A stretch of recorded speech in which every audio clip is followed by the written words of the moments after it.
At the end of Kruger National Park, South Africa, an old male lion was walking quietly across the dry grasslands. He was once the majestic king of a mighty pride of lions, leading the pack through many hunting seasons. Time and fierce battles had robbed him of much of his strength. The once majestic golden-brown mane was now sparse, tangled and faded. His eye sockets had become sunken, giving him a tired look. His sharp teeth had almost all fallen out, only a few were left. His ribs were clearly visible under his rough skin, some of which were starting to ulcerate. Each step became heavy, staggering in the heat and withered grass. The old lion was no longer able to hunt enough to sustain his life. The younger and stronger members of the pride had ousted him, leaving him to live in solitude. For many days, it had been trudging along the land it had once protected. Occasionally, it would roar weakly, but no response came.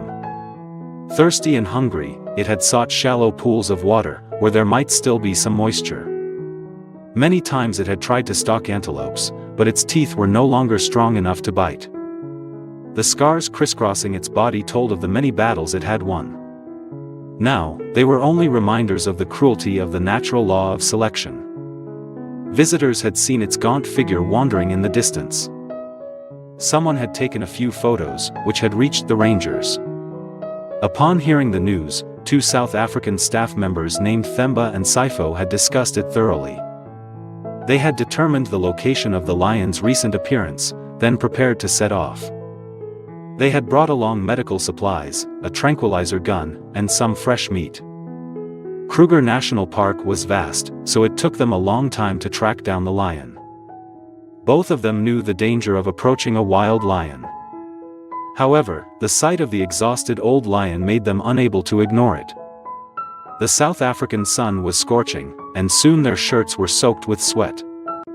Sifo carefully observed each of the lion's footprints on the dry sand. Themba slowly looked around, searching for the figure of the former ruler. Finally, through the sparse trees, they saw the lion sitting on the ground, head down. It was gasping for breath, eyes half closed, body trembling from exhaustion. The 2 staff stopped a few dozen meters away from it to observe. Themba raised the tranquilizer gun, ready in case the lion suddenly became aggressive. But its appearance of being too exhausted to fight back made Themba hesitate. Sifo put his hand on his friend's shoulder and said softly, "It's too weak, let's try another approach." Without hesitation, they decided to approach slowly, avoiding causing panic. The lion squinted slightly when it saw the approaching figure, but did not move. Sifo began to call softly, maintaining a gentle voice to let the animal get used to it. Themba slowly approached, holding a piece of bright red meat in his hand. The lion snorted, seeming hesitant, but the smell of the meat stimulated its survival instinct. It tried to stretch its neck, open its mouth and bite the piece of meat with the little strength it had left. Seeing that it was willing to eat, Sifo and Themba knew they had a chance to get closer. While the lion was chewing, Themba gently injected it with a health-supporting drug. The drug seemed to help it stay awake a little. Hunger flared up strongly, it swallowed the meat as if it had not eaten for a month. Themba stepped back a bit, letting the animal freely eat the remaining meat. Sifo stood by, ready to intervene if anything went wrong.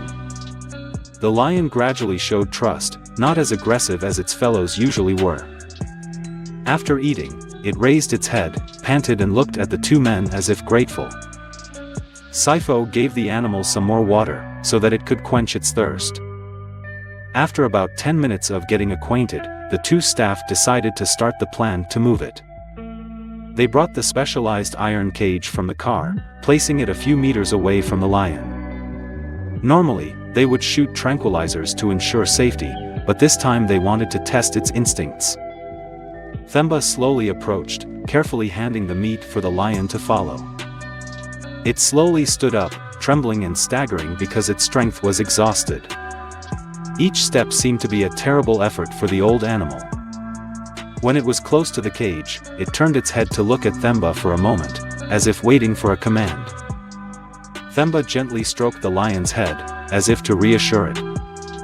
Suddenly, it tried to crawl into the cage, causing the two staff to breathe a sigh of relief. Sifo immediately closed the cage door, carefully checking the latch. The two looked at each other, smiling when they saw that the mission had been initially successful. The lion lay flat in the cage, panting, no longer having the strength to struggle.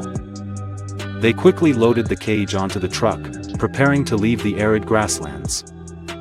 The short but careful journey towards the National Park Management Facility began.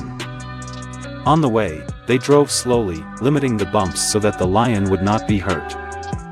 The net covering the outside of the cage was also carefully adjusted to avoid the harsh sunlight.